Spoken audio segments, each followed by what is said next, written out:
A geometric sequence has a common ratio between consecutive terms in the sequence. It is expressed by the following formula.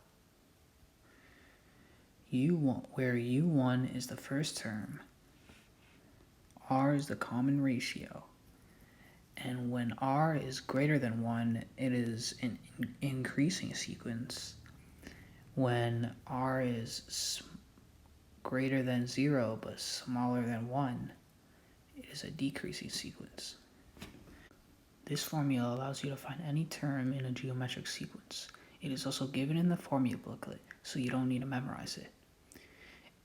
Note that if R is a negative number, the terms will alternate between positive and negative values. For example, 1, -4, 16, -64, 256, etc.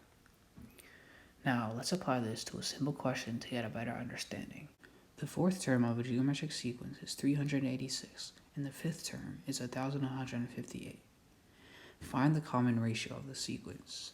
So to find the common ratio, we can take U5 and U4 and divide it.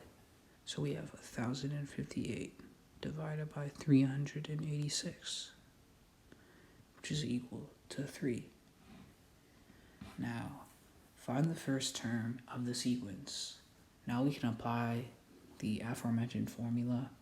So we have, you can sub in U5 or U4 for UN.